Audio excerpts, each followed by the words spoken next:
Good morning students. તો આજે આપણે અંગ્રેજીની સ્વાધ્યાય પોથીમાંથી લિટલ સ્ટેપ 4, 5 અને 6 આપણે આઈ લવ યુ ચૂનીવાળું લેસન બન્યા. એમાં આપણે આ ફિલ ઇન ધ બ્લેન્ક શીખી ગયા. હવે એની નીચે દેખો, એની નીચે જે ક્વેશ્ચન 2 કૌંસમાંથી યોગ્ય શબ્દો વાક્ય પસંદ કરીને સંવાદ પૂર્ણ કરો. એટલે કે જે ડાયલોગ કહીએ છીએ ને આપણે વાતચીત કરતા હોય તો વચ્ચેના જે શબ્દો છે તે પૂરા કરવાના છે. તો એ તમને બ્રેકેટમાં આપેલા છે. How are you, hello, very well, nice to meet you. તો અહીં રાજ છે અને કાજલ છે. તો રાજ અને કાજલ બે જણ વાતચીત કરે છે. તો રાજ છે તે અહીંયા રાજ આવે છે અને રાજ શું કહે છે, એ બ્લેન્ક છોડી દે છે અને પછી શું કહે છે કે આઈ એમ રાજ. તો સૌથી પહેલાં તો આપણે કોઈને મળીએ તો શું કહીએ કે કેમ છો, નમસ્તે, જય શ્રી કૃષ્ણ એવું કહીએ છીએ ને. એવું કરીને રાજ, તો રાજ શું કહે છે, હેલો આઈ એમ રાજ. હેલો એટલે કે નમસ્તે, એટલે કે રાજ એનો ઇન્ટ્રોડક્શન કરે છે કે હેલો નમસ્તે કે હું રાજ છું. પછી આવે છે કાજલ. કાજલ બી શું કહે છે, હેલો રાજ આઈ એમ કાજલ. પછી આપણે હેલો જય શ્રી કૃષ્ણ એવું બધું પત્યા પછી આપણે શું પૂછીએ છીએ, કેમ છો. તો કાજલ શું કહે છે કે hello Raj I am Kajal. How are you એટલે કે કેમ છો એવું કેમ. તો રાજ શું કહે છે, નાઇસ ટુ મીટ યુ કાજલ. એટલે રાજ શું કહે છે કે તને મળીને આનંદ થયો એવું કે મને સારું લાગ્યું. તો કાજલ શું કહે છે, વેરી વેલ એવું કે એટલે કે બહુ સરસ એવું કે. તો કાજલ શું કહે છે પાછી, નાઇસ ટુ મીટ યુ એટલે કે મને પણ એવું કે તને મળીને સારું લાગ્યું. તો પછી શું આવશે, થેન્ક યુ. તો આ તમારે તમારી નોટબુકમાં અને સ્વાધ્યાય પોથીમાં લખવાનું છે. હવે એની પાછળનું આપણે જોઈએ. C drinks milk. સી એટલે કે તેની, ડ્રિંક્સ એટલે કે પીવું, અને મિલ્ક એટલે કે દૂધ. તેની દૂધ પીવે છે, અથવા તો હું દૂધ પીવું છું એટલે કે તેની દૂધ પીવે છે. અત્યારે સી છે એટલે શું આવશે, તેની દૂધ પીવે છે.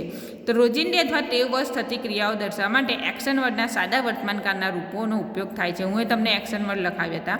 તો એના રૂપો થાય છે. આપણે ચોથા ધોરણમાં પણ શીખી ગયા. તો અહીંયા જે હી, સી, ઈટ સાથે આવતા એક્શન વર્ડને અંતે શું લાગે છે, એસ. એટલે કે છોકરો હોય, છોકરી હોય કે કોઈ પશુ પક્ષી હોય, નિર્જીવ વસ્તુ એની પાછળ શું લાગશે, એસ મૂકવામાં આવે છે. આઈ ડ્રિંક મિલ્ક એટલે કે હું દૂધ પીવું છું. તો અહીંયા પછી યુ ડ્રિંક મિલ્ક એટલે કે તું દૂધ પીવે છે અથવા તો તમે દૂધ પીવો છો. હી ડ્રિંક્સ મિલ્ક એટલે કે તે દૂધ પીવે છે. સી ડ્રિંક્સ મિલ્ક એટલે કે તે દૂધ પીવે છે. અને ઇટ ડ્રિંક્સ મિલ્ક એટલે કે તે દૂધ પીવે છે. તો આઈ અને યુ સાથે આવતા એક્શન વન તેના મૂળ રૂપમાં જ હોય છે. એટલે કે આઈ અને યુ સાથે હોય એટલે કે આઈ, અહીંયા આઈ અને યુ સાથે હશે તો એના એક્શન વર્ડની પાછળ શું, એસ લાગે નહીં. કોની પાછળ એસ લાગશે, તો હી, સી, ઈટ એટલે કે ત્રીજો પુરુષ એક વચન આવશે ત્યારે જ આપણને એસ લગાડવામાં આવશે. તો અહીં તમને કેટલાક એક્ઝામ્પલ આપેલા છે. આઈ રીડ હું વાંચું છું. આઈ પ્લે હું રમું છું. આઈ ડાન્સ હું નાચું છું. આઈ ટીચ હું ભણાવું છું. અને આઈ ક્રાય હું રડું છું. એવી રીતે આઈની સાથે અને યુની સાથે કોઈ દિવસ પાછળ એક્શન વર્ડની પાછળ એસ લાગે નહીં.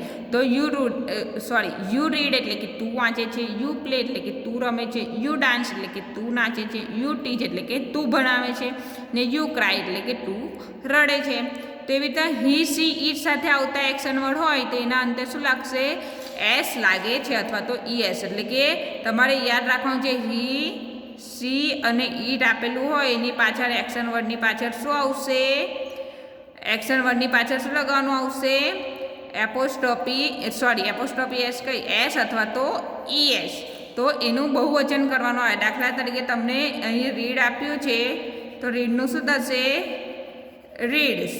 પછી અહીંયા તમને આપ્યું હોય કે ડ્રિંક તો ડ્રિંકનું શું થશે, તો ડ્રિંક્સ. પણ ક્યારે, તો હી, સી, ઈટ લખેલું હોય ત્યારે. પણ આઈ અને યુ આપ્યું હશે તો એક્શન વર્ડની પાછળ એસ આવે નહીં.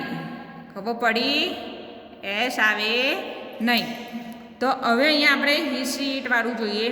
તો હી, સી, ઈટ સાથે આવતા એક્શન વર્ડને અંતે એસ અથવા તો એસ મૂકવામાં આવે છે. અમુક એક્શન વર્ડના અંતે વય હોય તો વયના સ્થાને શું મૂકવામાં આવે છે, આઈ એસ. એટલે કે કોઈ સ્પેલિંગ એવો હોય તો ત્યાં પાછળ છેલ્લો લાસ્ટમાં લેટર કયો હોય, વય હોય તો તેમાં શું મૂકવાનું, આઈ એસ. તો હી રીડ્સ અથવા તો સી રીડ્સ. હી પ્લેસ અથવા તો સી પ્લેસ એટલે કે તે રમે છે. હી અથવા તો સી હોય ને ડાન્સ તો તે નાચે છે. હી ટીચ એટલે કે તે ભણે છે. અને હી ક્રાય એટલે કે ક્રાયનો સ્પેલિંગ શું આવે છે, વય, પછી આર વય આવે છે. એટલે વયની વય છે તો શું થઈ જશે, આઈ ઈ એસ. તો અહીં તમને કેટલીક ખાલી જગ્યા આપી છે. કૌંસમાંથી યોગ્ય શબ્દ પસંદ કરીને ખાલી જગ્યા પૂરો. Nitin writes a letter. તમને બ્રેકેટમાં આન્સર બી આપે, તમારે ચોઈસ કરવાનું. નીતિન રાઇટ્સ કેમ આવ્યું? કારણ કે ત્રીજો પુરુષ એક વચન છે, હી છે એટલે રાઇટ. તો આઈ ખાલી જગ્યા બુક, તો આઈ અને યુ સાથે એસ આવે નહીં એટલે શું આવશે? રીડ. આઈ રીડ બુક. રાહુલ ખાલી જગ્યા અપ અર્લી, તો રાહુલ વેક્સ અપ અર્લી એટલે કે ત્રીજો પુરુષ છે એટલે બોક્સ. મિનલ ખાલી જગ્યા ટુ બેડ 8-9 o'clock. મિનલ બી ત્રીજો પુરુષ છે એટલે કે સી છે તો ગોસ. પછી યુ ખાલી જગ્યા વિથ યોર પેરેન્ટ્સ. યુ છે એટલે એની પાછળ એસ કે યસ આવે ને એટલે કે લીવ. ધ એલિફન્ટ ખાલી જગ્યા બનાનાસ. એલિફન્ટ છે ત્રીજો પુરુષ એક વચન. ઈટ પ્રાણી છે એટલે ઈટ્સ. મુન્ની ખાલી જગ્યા ચુન્ની, તો મુન્ની પણ ત્રીજો પુરુષ એક વચન એટલે લવ્સ. ચેતન તો ખાલી જગ્યા ઓન ધ ચેર, તો ચેતન પણ ત્રીજો પુરુષ એક વચન. હી છે એટલે સીટ્સ. પછી અહીં આપેલું છે સમીના ખાલી જગ્યા વિથ હર મધર, તો સ્લીપ્સ. આઈ ખાલી જગ્યા the pencil in the box એટલે આઈ છે એટલે એની પાછળ એસ કે યસ આવે નહીં એટલે પુટ. ધ ડોગ ખાલી જગ્યા વિથ ધ બોલ, તો ડોગ છે ત્રીજો પુરુષ એક વચન. પ્રાણી છે એટલે શું આવશે? પ્લેસ. મિસ્ટર વ્યાસ ખાલી જગ્યા ઇંગ્લિશ, તો અહીં શું આવશે? મિસ્ટર વ્યાસ ત્રીજો પુરુષ એક વચન છે, તો અહીંથી તમારે શું કરવાનું આવશે? હોમવર્ક જાતે લખવાનું આવશે. આ તમારે હોમવર્ક કરવાનું છે, બધાએ આજની ડેટ લખવાની રહેશે અને હોમવર્ક કરવાનું રહેશે. હવે એની પછી જે આપણે શું શીખ્યા? સે ડ્રિંક્સ મિલ્ક એટલે કે તેની દૂધ પીવે છે. હવે શું છે? તેની દૂધ પીતી નથી, અથવા તો તે દૂધ પીતી નથી, અથવા તો તેને દૂધ ભાવતું નથી. તો અહીં જોઈએ she does not like milk એટલે કે તેને દૂધ ભાવતું નથી. તો અંગ્રેજીમાં નકાર વાક્ય બનાવવા માટે શું લગાવવામાં આવે છે? ડુ નોટ અથવા તો ડઝ નોટ. તો ડુ નોટ અથવા તો ડઝ નોટનો ઉપયોગ થાય છે. આઈ અને યુ સાથે શું આવે છે? Do not. એટલે કે અહીં તમારે યાદ રાખવાનું છે, આઈ અને યુ સાથે શું આવશે? તો ડુ નોટ. અને હી, સી અને ઈટ સાથે શું આવશે? તો ડઝ નોટ.